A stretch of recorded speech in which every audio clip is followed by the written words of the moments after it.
and I work with Rebecca. I actually own my own business. It's called the, yeah, you were late, but that's okay. My business is called The Main Stage, where I do SOP orchestrations and stuff like that. I also have a business where I make sweaters. I go to school full time. If you cannot tell, I probably have a little bit of ADHD and I cannot stay focused on just one thing.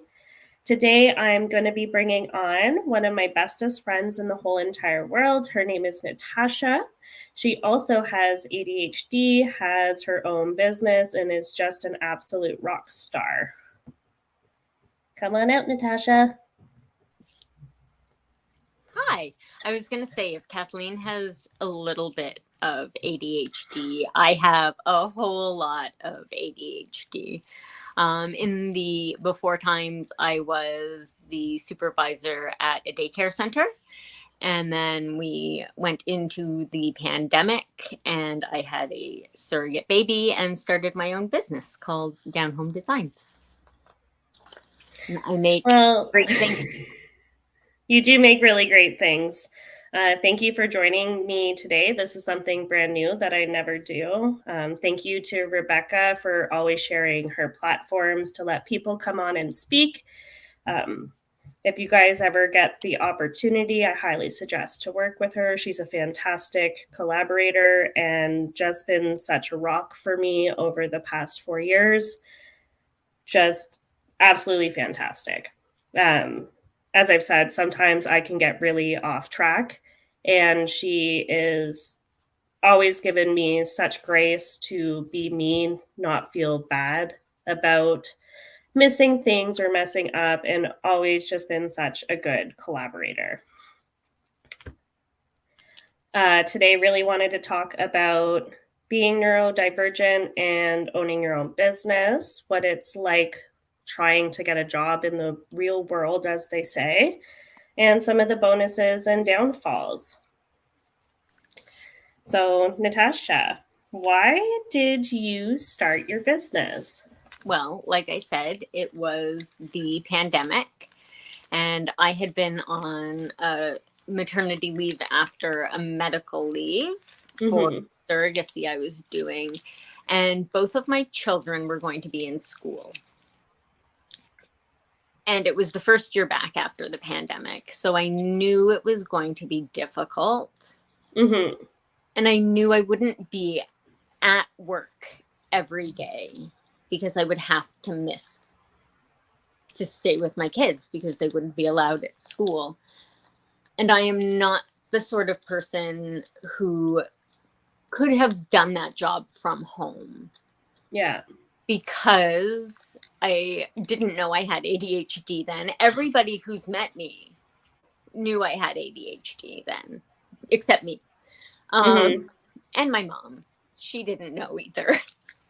But I was struggling with my oldest son. He had a lot of anxiety. He had been diagnosed with a generalized anxiety disorder at the age of 3, not even.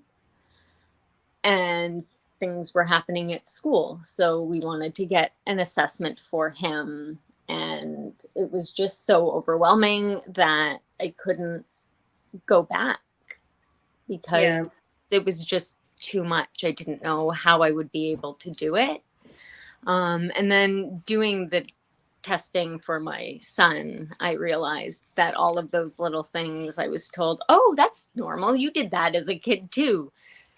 Didn't mean that we both were neurotypical. It meant that we were both neurodivergent. So all of those things that I did that were weird made sense. So everything at work being specific, so I knew where it was to streamline processes, made sense. Yeah, I can definitely understand that one. Mia had her psychoeducational assessment done, and she has ADHD. And reading through the report that we got just was like, oh, that hits really close to home. That hits really close to home. And all of these things like kind of started clicking and making a lot of sense.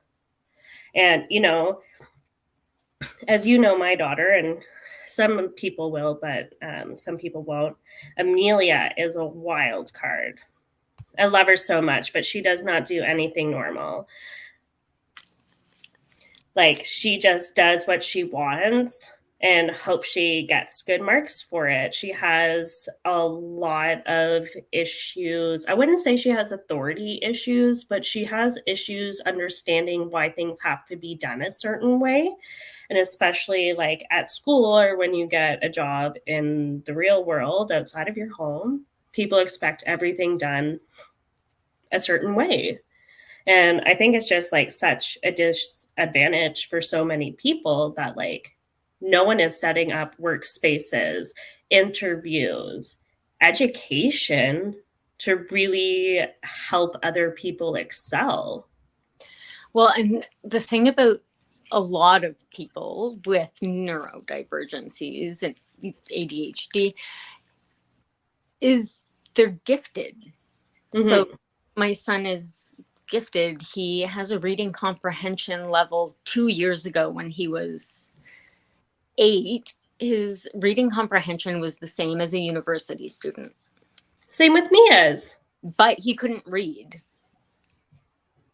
And it was for things he was interested in. And so giving him a job out in the real world where he's doing a repetitive task that he doesn't find interesting, he's not going to excel. He has trouble at school because he gets bored and things are easy and he just skates by because he's smart. Yeah, I definitely have done that. I think this year, so this is my 3rd time going to college. This is my first year that I'm actually not just skating by with like super good marks and struggling. So it's been really difficult. But normally, like I'm the type of person, I only do shit that I'm interested in. Like only, which is why I have like 3 jobs that I've created for myself and gone to school so many times. But it's like, this is the first year where I actually have to apply myself and I just cannot bring myself to do it. I had this presentation. You've heard me like freak out about it for like 2 weeks. I did it yesterday in 2.5 hours because I knew I needed to do it. But I let it go till the very end. But I just like, I can't do shit that I don't care about. I've tried so hard to have so many jobs. I always have 2 or 3 because there's parts that I like. And then when I really hate an aspect of it, I'm just like, fuck this, and I'm out. Especially like if you won't let people have input. Yeah, I have the boredom. So I need to be continually confronted with something new, or I can't do it. And so working in daycare was great for me because it's always something different and something new.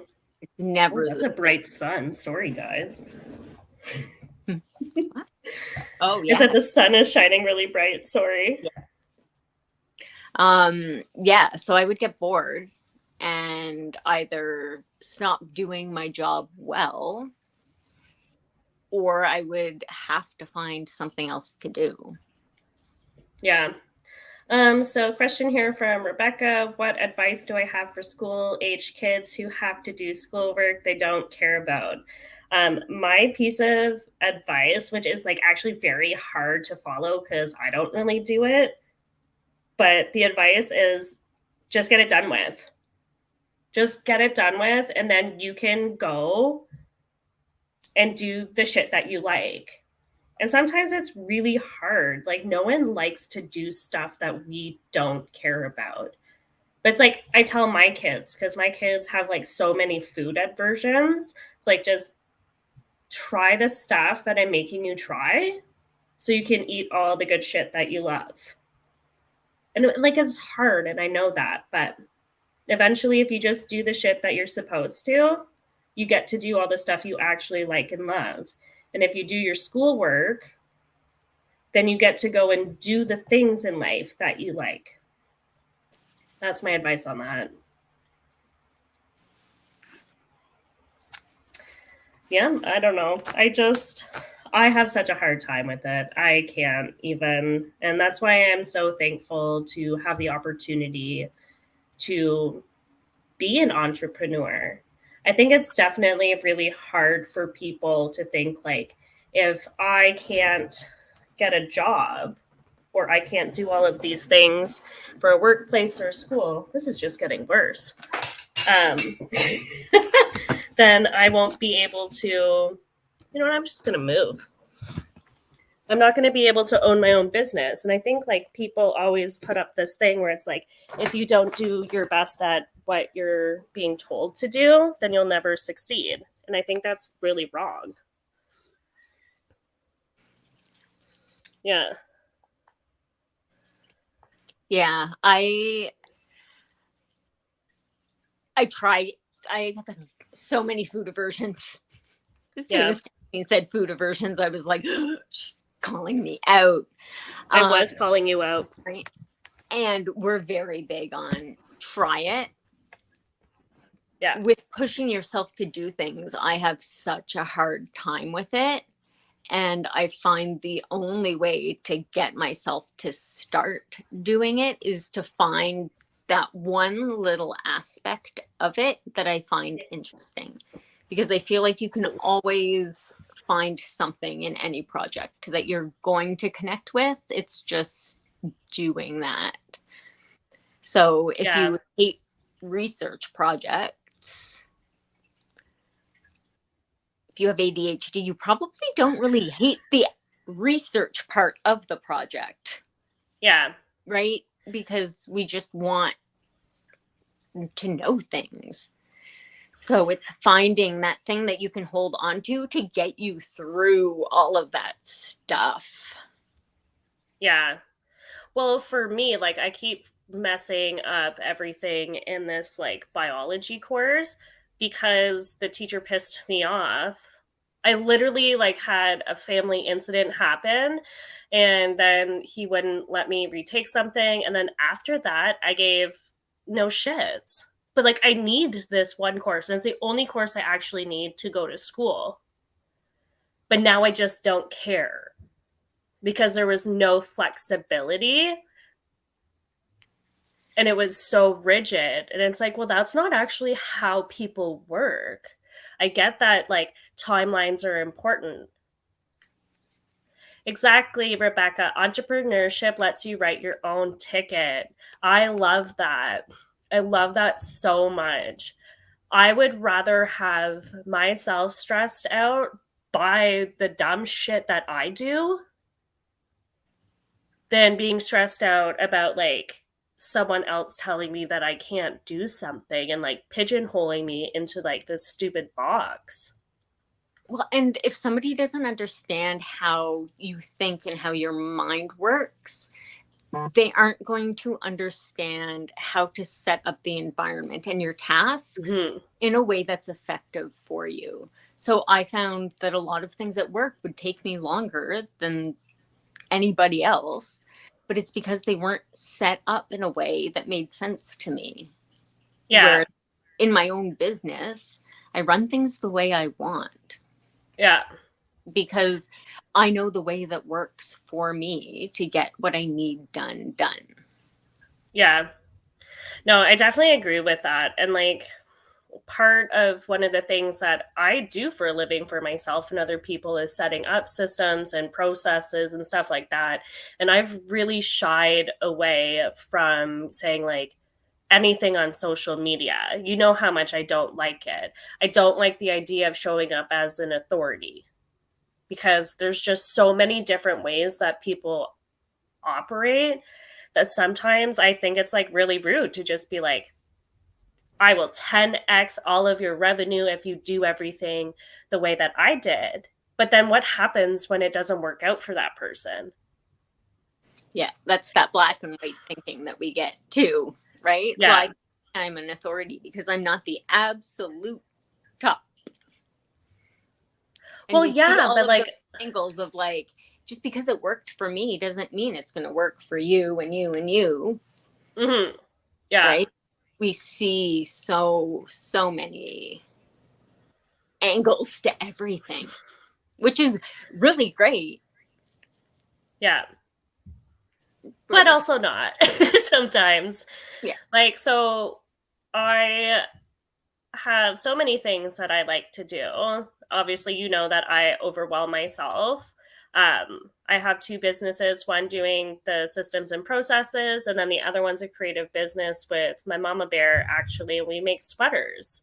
And I love her sweaters. They're super funky, they're super fun, but it gives me the ability to be creative. But I also don't feel like an asshole when I get online and talk about things, because I'm not trying to like assert some dominance in a field saying like, "Oh, I'm so good at this, you should buy from me and only me." And that's it. Mm-hmm. Saturn, you will absolutely be getting a sweater, my friend. Everyone gets sweaters now. So Well, I think that's a really big bonus to being like your own entrepreneur. well, and you can follow those passions that you have, right? Like, I had so much trouble niching, and everybody says you need to niche. And it was so hard for me. And then Yeah.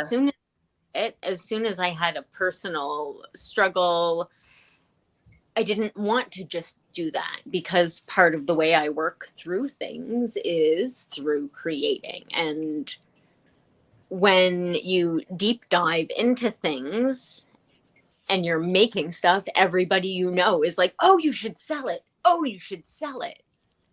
Yeah.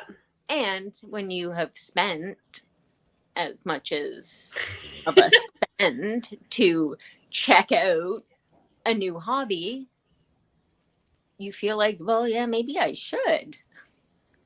Maybe I should make some of my money back. Yeah. So, like, right now, I'm looking into expanding because I've been on hiatus. So, I'm going to be opening back up within the next month or so. And I'm hoping to have a whole bunch of new products along with my cups, just Mm-hmm. because it was too monotonous doing just my cups. Yeah. And I can't keep interested that way. Yeah. But I have the freedom to do that because it's my business. Well, I think that's like the thing, and why entrepreneurship is such a good option for people, especially neurodivergent people, because you have the flexibility to do stuff. You get to set up things in a way that is good for you and not just to make someone else money. I have found so much more success in making smaller amounts of money at time doing things the way that I want. Like, I remember my first job. My first job, I worked at a Best Buy and I operated the cash, and I'm like, whatever, it's a cash register, it's so easy to do. But I'm one of those people who, like, if you stand behind me to make sure I'm doing a good job, like, I don't even own a brain anymore. Mm-mm. And then, like, I feel like that talked so much of like to me about me and being like, I don't like this. Can you talk more? Yeah, I can, Rebecca. So Rebecca asked a question.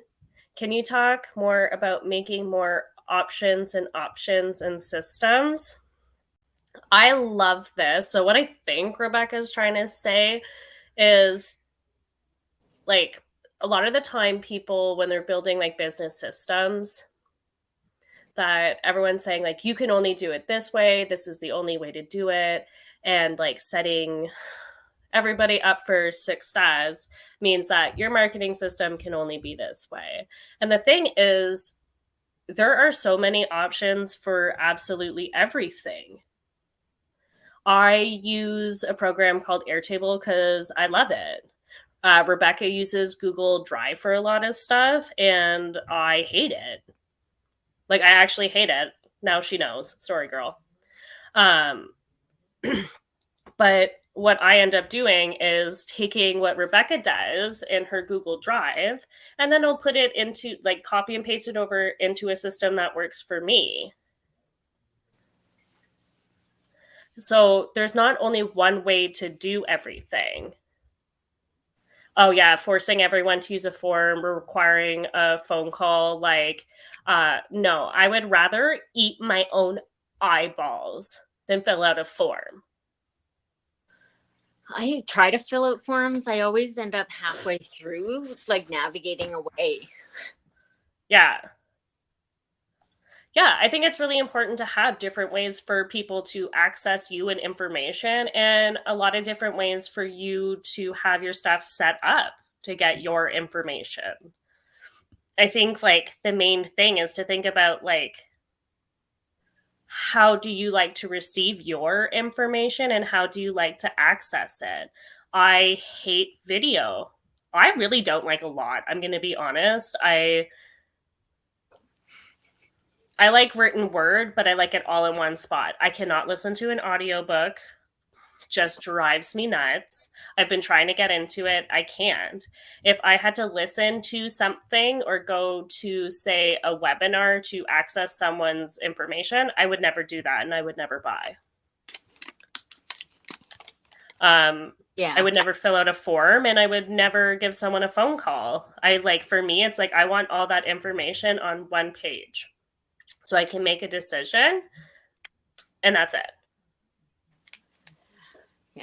I like watching lives. Like, I like where I interact with the person who is information. I can do that. But to sit and watch a YouTube video, I can't just sit and learn something from a YouTube video. I need to be able to have a back and forth with somebody. Yeah. So it sticks in my brain. No, I agree to that so much. Like, recorded lectures. No. I think that, like, there's a way that things can be more accessible to all different types of learning and thinking. And it's really not a lot of it's being utilized. Not everybody, obviously, but a lot of people aren't thinking about that. They're like, oh, this is accessible to X amount of people, and this is how I want to get my information, and not thinking about, like, how other people like to get their information so that they can work with you and do these things and be successful like you are, you know? Yeah, we're both like, It's so hard because there has to be like a bit of a balance, right? Because if you present people with too many options, that's overwhelming. But I think that a lot of businesses would be smart in breaking things into smaller chunks before you actually get into the work. Yeah. Just so it's not like a jump in, let's do a phone call right away and see where you are, because you're not going to make that phone call. I don't even call people I know. Yeah. Why would I call a stranger? Today I have asked 2 people I know to call me, but it was very necessary. And both times I went, I'm so sorry. I know, you apologize to me. Yeah, because it's weird. Not used to it. So to then do that with somebody I've never met, who is asking me to make either a large purchase or change in my life. Yeah. Ugh. No, I won't do that. But like you were saying about, like, having too many options sometimes can be bad. So as you know, I once impulsively bought a Glowforge. Me too. So long story short is during the Great Panini, I bought a Glowforge thinking, wow, you know what? I can make so many cool things with this.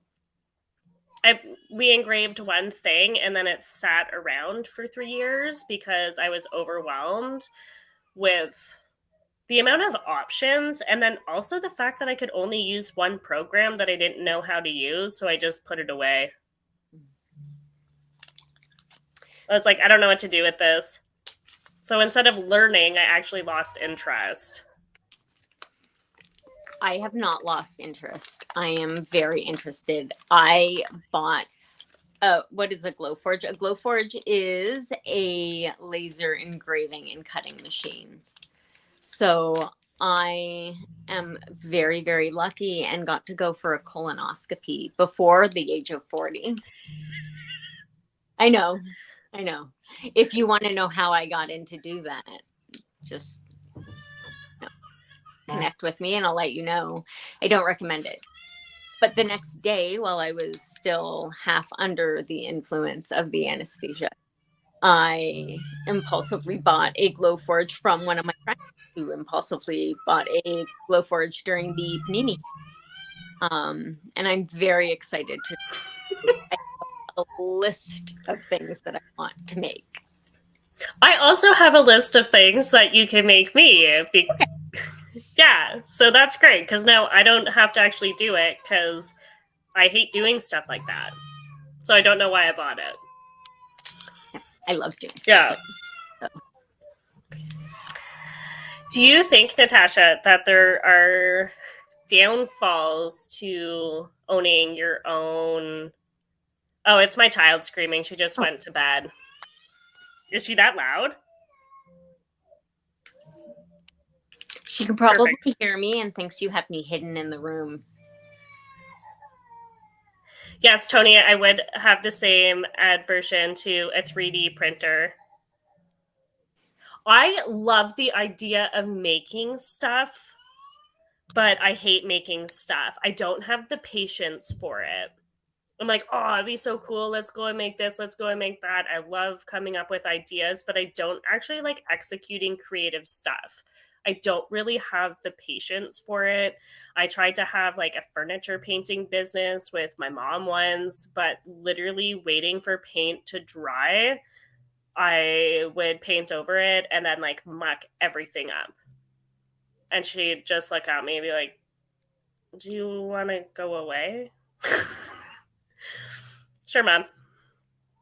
I can go and do that. Yeah, I love the idea, but hate the process of everything. Yeah. I would say there are definitely disadvantages to working for myself.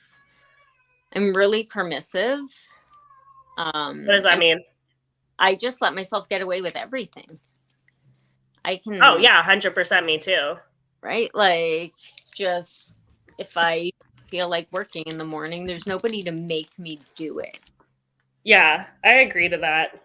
And I don't have the pressure unless I have an order with a deadline. I don't have people are relying on me to put out content.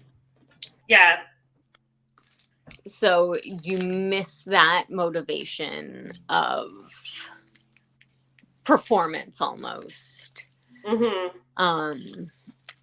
I also find that I take on too much that doesn't have to do with work. Yeah. So I do a lot of volunteering and things like that. And if I had a job that I had to leave my house for, and I was making somebody else money, I wouldn't be able to just leave and go do all of the things that I do, which would then mean I'd be producing more. I wouldn't be as happy though. Right? So yeah, I found that one of the biggest struggles of having in real life jobs, like outside of the home, as you know, when we moved to where we moved now, I got a job at a clinic because I really love the medical field. It's super fun. I love chatting with old people. Old people are my favorite people to hang out with. But the idea that I had to get up and go somewhere at a certain time every single day for someone to tell me what to do literally like killed my spirits. Well, especially But when then, there's a better way to do it. yeah. Yeah. And it's like, I find like too, like I overbook myself for a lot of things and like I get distracted very, very easily. So to me, that's a big downfall for myself because I don't have a lot of people to keep me accountable. But like I have Rebecca who helps keep me on track, but she's probably laughing at me now with that one. And you ask me every day like how things are going, and like I try to actively share what I'm doing with people so that they can remind me to do it without like having to ask for that help. Yeah. Yeah. You almost have to set a buddy system. Yeah. Yeah. I get so distracted. Do you know what I was doing like 5 minutes before we came on here? Trying to locate my OSAP number. So OSAP is student loans in Ontario, which is where we're from. Why would I need that 5 minutes before a live? Yeah. I don't, but I'm like, oh, I might just like check in. You know what I could have done? Put up a fucking curtain. Well, I meant to put on some makeup, just like a little bit, so you see my eyelashes at least. It'd look a little less exhausted. Instead, I was looking at dryer parts and figuring out how to set up the glow forge, which doesn't need to be done now because I can't go and use it. Yeah. But I was like, oh, I have 2 minutes. It's fine. Yeah. No, go find your tripod so you're not trying to set up while you call in. I spent like with stuff like that a lot. Yeah. Because you run by systems. So I can at least like, oh, what would Kathleen do?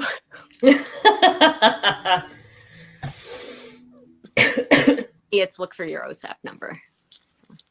How have the people close to you learned to adapt to your MD? This is a very good question. I have no idea how they've like personally done it because I drive myself nuts.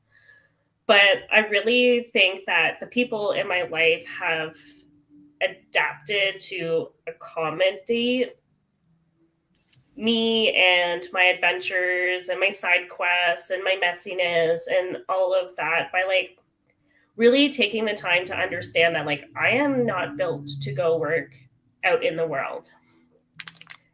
I need help with certain things, and I'm really thankful and I'm really lucky that I have people in my life who don't see like having ADHD or dyslexia as a disadvantage in any way. Yeah. And I mean, they just like help with stuff because they're not pieces of shit, you know? And like most of the people in my life are neurodivergent too. So I think it's just like a bunch of us get together and are like, hey, let's help each other stay on track and find where we put stuff and why did we come in this room. It does help when there's other people standing in the room doing this. Yeah. Everybody in my house is neurodivergent. So yeah, they've really just, it helps them. Yeah. Now that I know that's what's going on, I understand why they're doing the things they do a little more. It's helped me become more patient with any stimming that my children do that are noisy, because they used to really affect me. But knowing that that is just how they're expressing that energy that I fiddle out. Yeah, I'm fiddling with my fingers. I made sure I didn't bring a pen today or Tony would fly to Canada and give me shit. Yeah. So, like I said, most people in my life, when I said that I was diagnosed with ADHD were confused that it was news, because they all just thought I had been diagnosed long before. So there wasn't. I remember that. You're like, hey, Kat, I have ADHD. And I was like, yeah. Yeah. Yeah. I actually say, yeah, didn't you get diagnosed before high school?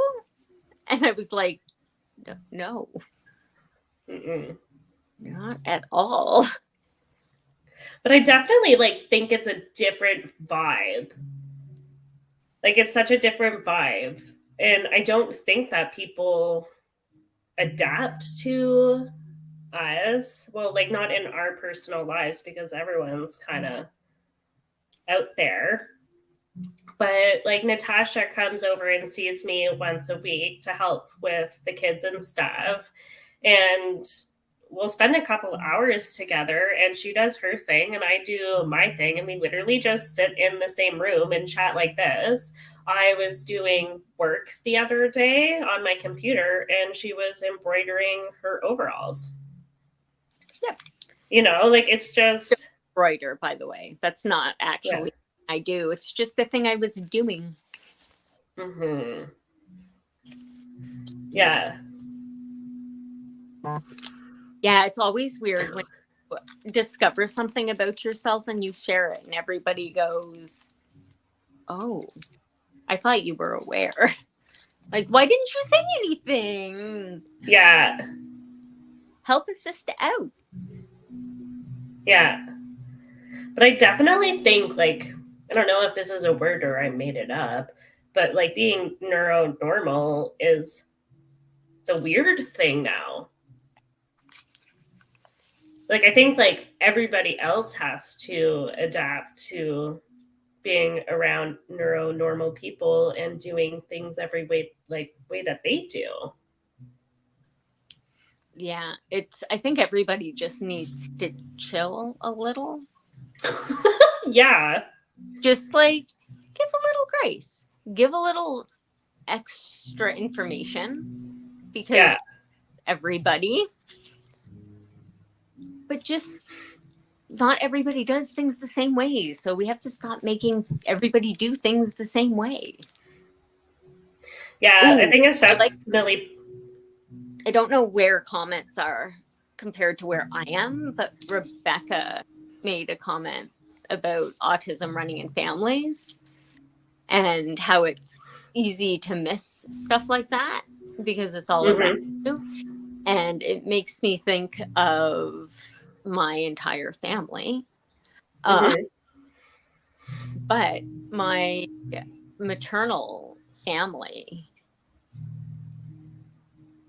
looking at them now that I know this fact that things like this run in families, it's just a whole topic of neurodivergence and very successful neurodivergence. But it's so obvious when you see it, and that's why you don't see it when you're living it, because that's how things are. Yeah, it's a fact. Yeah, like it's just like who you are, and it is what it is.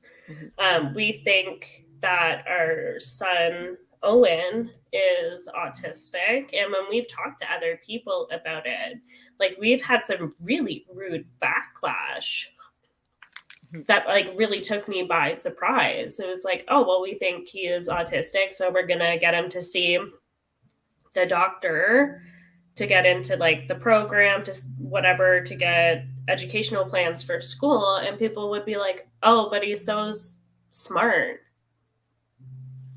Oh, like he's so social. Okay. Yeah. It's like autistic people are smart and they are social, and there's so much more than whatever this narrative is. It's that understanding of the spectrum not being one line. It's multiple spectrums. So autism in person A is not the same as autism in person B. Yeah. They have strengths, they have different skills. My youngest, we believe, also is on the spectrum, and we get the same. Well, he's just so bright. Okay. Yeah. Yeah, he is. And also, he probably is on the autism spectrum. You can be both. Mm-hmm. Yeah. I used to work at a local charity, and we worked with several people who were on the spectrum, and obviously really smart people. Like, those are like two non-related things in my opinion. But our CEO left, and turns out her child is autistic. But I saw on LinkedIn her write something, and of course, you know me, I had to say something rude. It said like, "Oh, just found out my daughter um, is autistic, and I never realized that I could have I could have worked with people who are autistic before." And I was like, first of all, your daughter has autism. That's not all she fucking is. And everybody we worked with was outwardly spoke about it. Like, if you don't know these things, and you're not paying attention to people. And I think like it's one of the things that made me so thankful to be able to work for myself is I don't have to work with people who decide to be blind towards other people and who don't embrace their differences and everything that they can bring to the table. Yeah. That's one of the nice things is you get to choose who you are working with. And when you are out in a real job, you have to suck it up. Yeah. I don't know. I just think it's so sad. Like, you're an idiot. Yeah. Not you, Natasha, obviously. No. But like, I know. So all of the medical research for autism is based on upper class white boys. We had a problem with ADHD assessments as well, because my oldest, I always say he's a sensitive soul. Yeah. So sweet. But his ADHD didn't present as typical for boys. It presented as is typical for females because he's a people pleaser. And so he wasn't boisterous and loud. But it was missed for so long because it's such a thin view of what this development is. Yeah. I have to say, Natasha, like, you're just such a good mom, and you're a really good example of just like a good person. Like, you have such a kind heart, and you open up all the time and speak about the things that have like affected your life and your boy's life, and made sure that like not only you guys have the supports that you need, but you fight for everybody always. And you always have. I like to talk about all of those things that people don't like to talk about, because it makes people feel less alone. And I truly feel that kids don't get to choose who their parents are. So we need to work together as a community to make sure that none of the kids are falling through the crack. Right? Yeah. Like, it's so easy to think, oh, that kid's just not listening, but really they're struggling, and their parent may not be comfortable going to look for help because they've been told their whole life that having ADHD or autism is the worst you could ever have. And it's not. Yeah. It's great. As long as you're supported through it. Yeah. and you know that you're loved and valued. And that's a thing to give to people. It is a very easy thing to give to people. And I love that about you and honestly everybody at Stone Fruit. Just always showing so much love to people who have differences and allowing people to be who they are and working with them in a way where they can learn, where they can thrive, and they can get shit done and be badass. Like, I just love that. I'm so much happier being at home with my ADHD than I ever was out working, being considered neurotypical. Like, yeah. It's just, I can be me without feeling like I'm letting somebody down. I love that because I agree 100%. My life friggin' changed when I stopped working with certain like entrepreneurs online because I always felt like I wasn't doing good enough. I was always being told I needed to do things a certain way.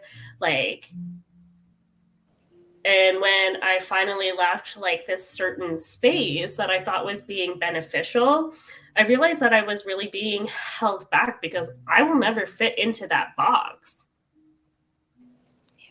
And since then, I've done really great. And I'm not saying like the business stuff that I was doing before and with like these entrepreneurs was like super negative, because I had a really good time. I made really great friendships and like, you know, seasonal ones and lifelong ones. But as soon as I let go of that and just decided to be actually me, like I just feel so free and I've had so much fun. Like, you know me, a year ago, this would have not been a thing. I like probably would have pretended to have a car accident today to not have to do this. Like, yeah. Well, and it's the difference between being authentically authentic and being authentic for your viewers. yeah. And what you think people want to see. Yeah. And part of that is the reason I haven't been working and I've been on hiatus is because me right now is not sparkly and fun. I'm getting there. Like I'm very, very close to sparkly and fun again, but like I wasn't feeling it and I needed to take a step back. If I was working for myself or if I had to show up every day for somebody else, like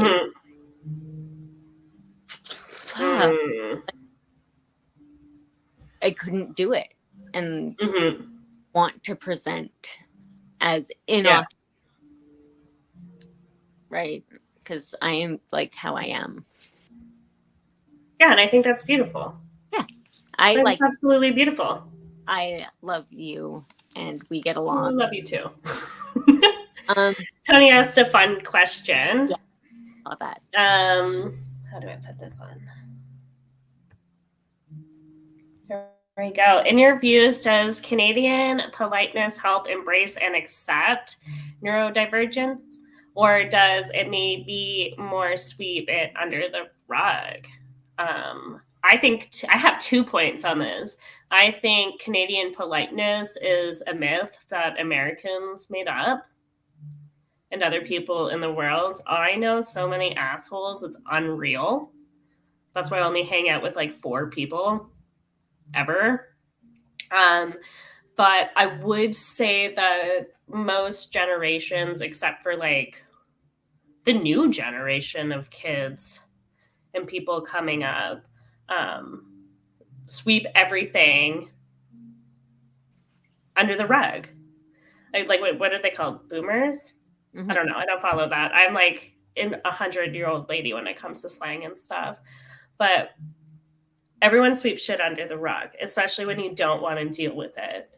But there's a good portion of people around Natasha and I's age who are just tired of shit, and we speak up about it. And all of the younger kids, like an 8-year-old girl will beat the shit out of you now if you say something that is rude to another person about like the way that they look or being neurodivergent or anything like that. Like you'll get the shit kicked out of you.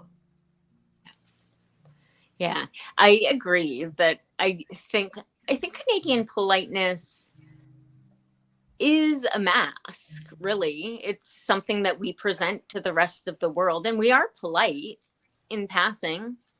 We say, excuse me, and oh, sorry, let me just scooch by there. I love that. Just let me get on by. Right? Little scooty scoot. But people suck most of the time for any actual interaction. It's still just as hard.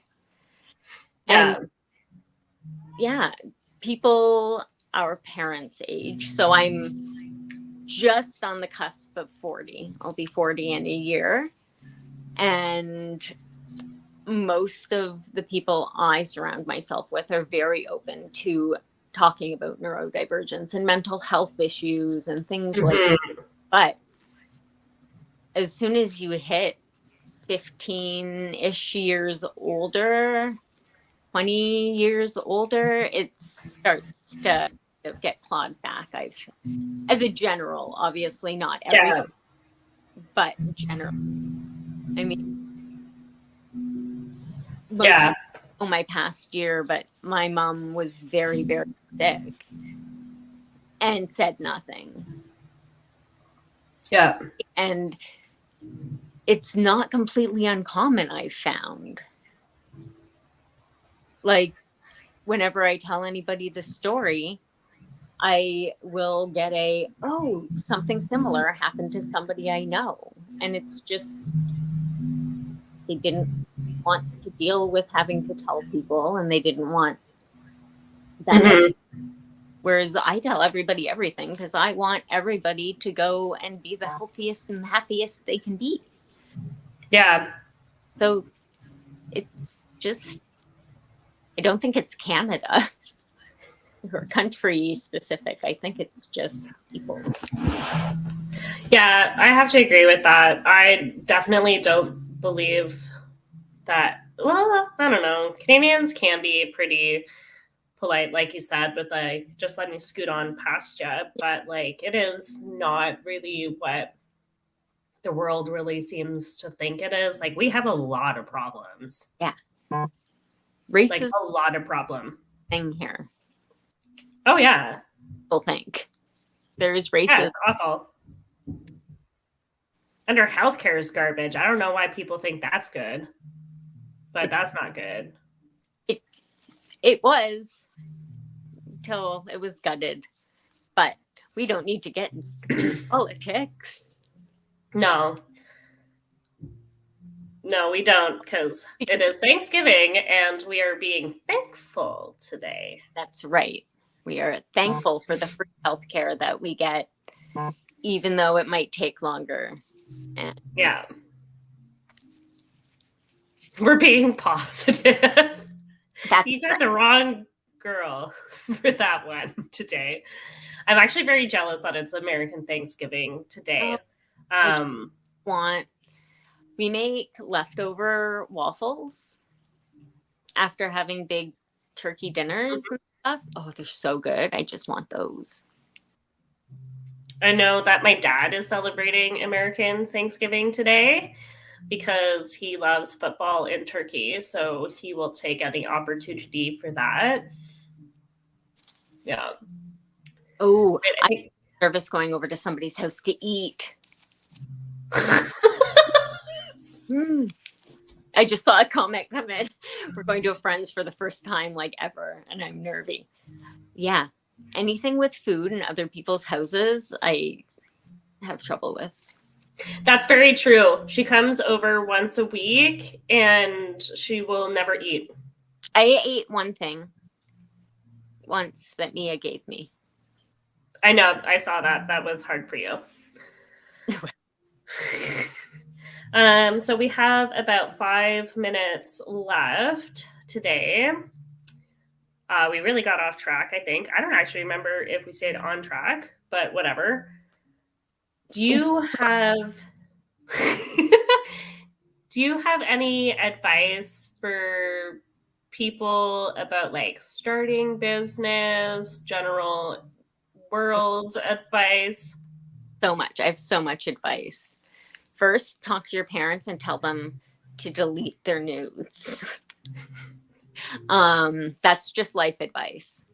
For all generations. Yes.